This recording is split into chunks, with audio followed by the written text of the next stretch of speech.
Welcome to the Fit 15 podcast show, where you'll find health and fitness inspiration, motivation, and information shared in 15-minute episodes. Tune in while getting a move on to make leading and enjoying the benefits of a healthy lifestyle almost too easy. It's the Fit 15. And now your host, Catherine Basu. Welcome to the Fit 15 podcast show. I'm your host, Catherine Basu, and I'm so excited to be welcoming Sarah Pruett Soufl back to the podcast. Sarah is a non-diet registered dietitian, nutritionist who was on the show yesterday to uncover the first 5 principles of intuitive eating for us. She's back again today to uncover the last 5 principles 6 through 10, and talk a little bit more about why you might want to try intuitive eating for yourself. Sarah was also on the podcast during season 1 of the Fit 15 for an episode called Is the Keto Diet for You? That was episode 29, and I highly recommend you go and check that out if you've been considering trying the keto diet because your friends are doing it and recommending it. I think you'll find that episode is a great intro to the keto diet and way to help you figure out if it's something that would actually be aligned with what is going on in your life, whether it has worked for a friend or not. So in case you missed those episodes, let me just read a little bit more about Sarah for you, read you her bio before diving into the second half of our conversation and the last 5 principles of intuitive eating. Sarah Pruett Soufl is a non-diet registered dietitian nutritionist who empowers you through insight and information to appreciate your body, move more, improve lab values, and understand food and nutrition as one important aspect of a full life. She specializes in holistic nutrition aimed at reducing disease risk and promoting wellness for people of all shapes and sizes. Here she is, continuing our conversation with Principle 6 of intuitive eating. Number 6 is discover the satisfaction factor. So this one is the pleasure principle. And this is the principle that I love the most because I'm all about pleasure and finding pleasure in everything in order to just get more out of life. I feel like you should always be doing something you enjoy or finding the enjoyment of everything that you're doing. And that definitely relates to eating, because eating at its most basic is something that brings us pleasure. And the Elise Rush and Evelyn Tribole call this the hub of intuitive eating. It's like all of the other principles are the spokes that come out of this hub, which is pleasure and satisfaction. So finding out and discovering that when you eat what you really want in the amount that you really want, in a pleasurable place with people that you enjoy, and creating that experience of eating for yourself really gives you pleasure, and it feeds you on so many different levels. And it gives you this satisfaction and happiness from eating in this way. I really like that. And it makes me think of, especially like some European cultures, or maybe if you looked at, what was put into the food. Like I think about French food a lot, I guess.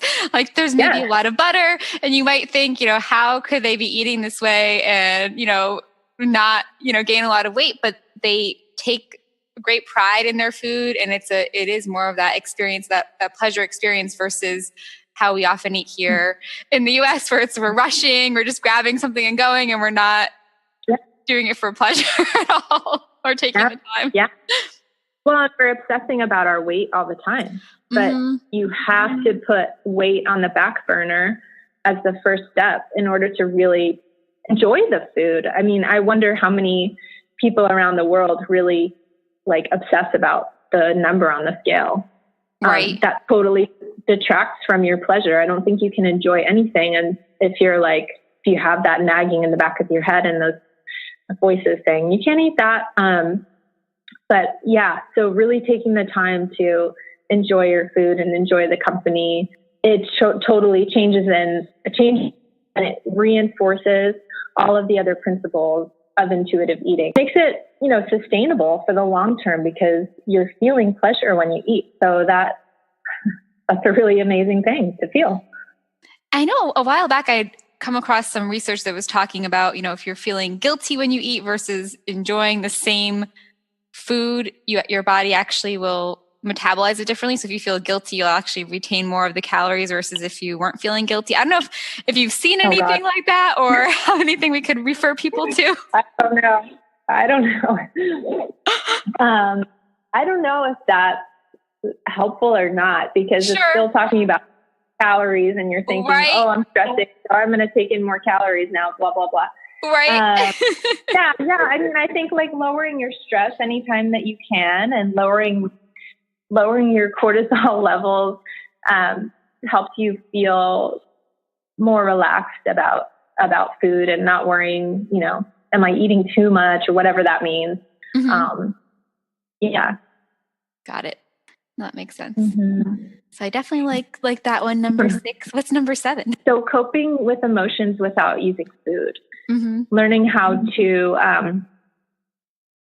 just address your emotional self without turning to food, either by restricting or by overeating or eating certain things. Just finding different ways to cope with your emotions. So, and also realizing that food doesn't fix your feelings. Sure. Yeah. So reaching out for support, finding someone that you can talk to, or moving your body in a way that's joyful to you, or getting some fresh air out in nature, or whatever it is for you that feeds you, journaling, finding out what works for you and addressing your emotions. Mm-hmm. Well, that makes sense. And I'm sure that's one that a lot of people struggle with, because I feel like that becomes something that we use as a crutch, right? Food for dealing with our emotions without even knowing it sometimes. Yeah. That's why the journaling is probably good. So unconscious. Yes. Mm-hmm. Yes. And then just finding like ways to be with yourself and sit with yourself and honor yourself is really important. Hi friends, it's Catherine, and that little sound is your halfway point reminder. If you are joining us for an out and back 15-minute walk, you want to turn around now. All right, let's get back to Sarah, who's going to share principle number 8 of intuitive eating. Respect your body. Okay, I like that one. Yeah. Respecting your body means accepting who you are, your genetic blueprint, how you are made, without trying to be something that you're not. Mm-hmm. And also, because it's futile to try to become something that you aren't. So if your natural body weight is above what you're trying to get to, it's going to be just, like I said, it's a futile attempt to become something that your body does not want to do. And body's really strong at equalizing and compensating to bring things back into balance. Mm-hmm. And so intuitive eating is a way to bring ourselves back to that balance. But if you're not respecting where your balance is, then you're just running around in circles and not feeding yourself well and depriving yourself, or and then some people find that they normalize at a higher weight, or they normalize at a lower weight, or they stay the same weight. So when you start intuitive eating, one of those three things will happen. Sure. Mm-hmm. Got it. But definitely the outcomes are normalizing your eating habits and finding the weight that your body naturally wants to come to. Makes sense. Otherwise, you're just going to be fighting it all the time, and your body can control you a little bit more than you might think, right? Especially when it comes to reaching that weight, it's hard to overcome that. Yeah, by respecting your body, you're going to be able to do more things than you thought you could, because you're going to be feeding yourself well and really paying attention to what it needs. Mm-hmm. So you may find that like your running improves and your or you're cycling or you're swimming or whatever, Sure. you'll do more things because you're feeding yourself well and you found the weight that's right for you. Forever, without judgment of it. No, I love that. And then what's number 9 then? So that one's about movement. So exercising and feeling the difference. So you want to change your focus of exercise if you've been using it as a way to compensate for what you're eating. So you'd want to just focus on the other benefits of exercising besides burning calories. So what else do you get out of exercise? Well, I get to move my body and stretch, and afterwards I feel really good. Or I get to spend time outside in nature. Or I get to see what my body can do. And it's amazing. It shows up for you all the time, even when you're not feeding it well. It's pretty amazing. Yeah. So exercising, movement, it's really important. We know this from the literature that's really important to move your body. So many benefits from that.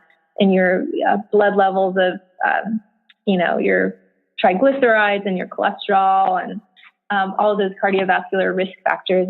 It's definitely a part of a healthy life to move your body. That's included in the intuitive eating paradigm. I mean, I definitely love that one. So being in fitness, but I guess I would say to people too, I mean, because my audience tends to be people who are just kind of getting started. So, it doesn't have to be a ton of exercise to enjoy any of those benefits that you mentioned, right? Just even if you're a little walking.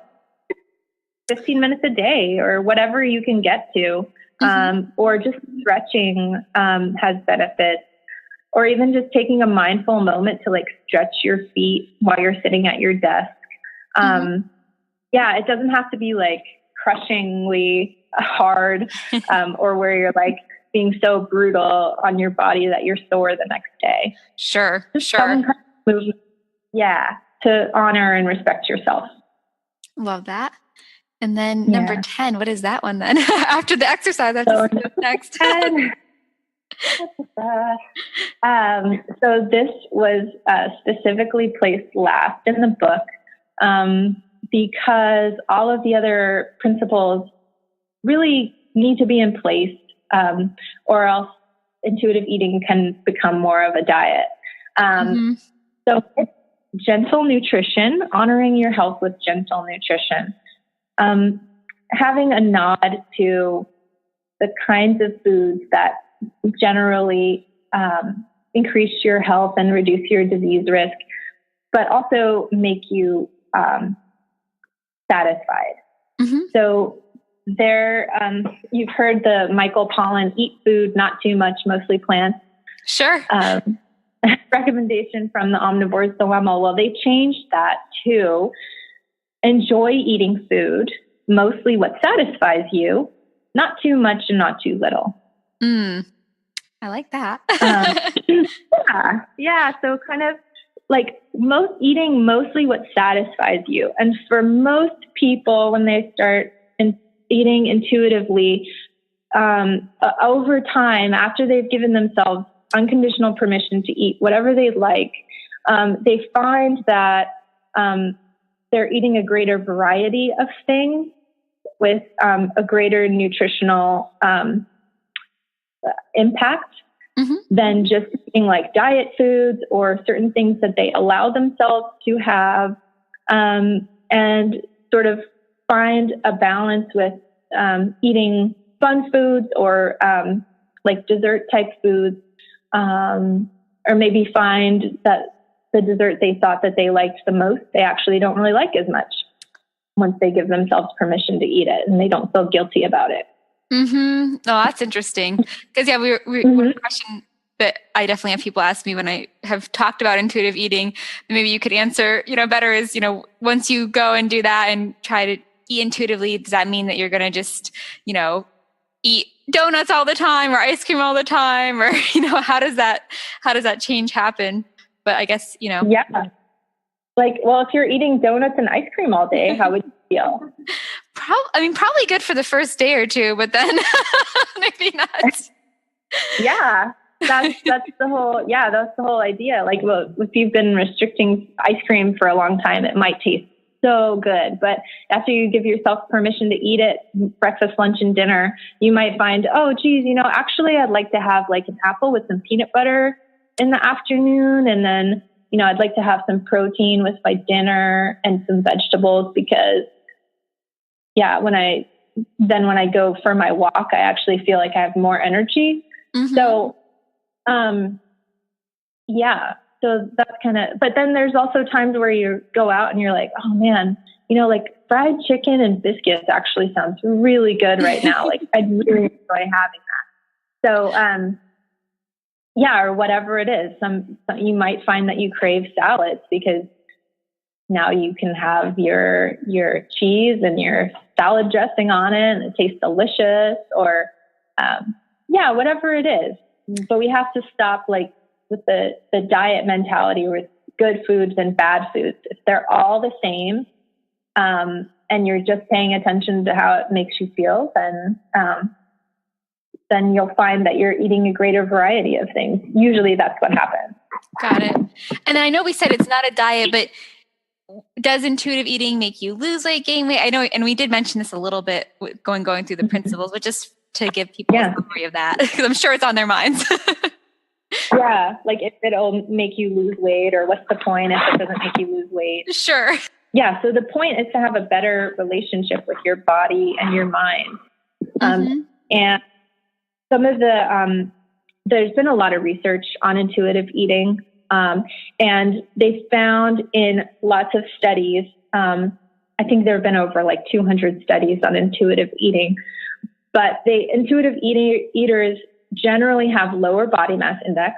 Okay. They have lower internalized culturally thin idealization of culturally thin body types.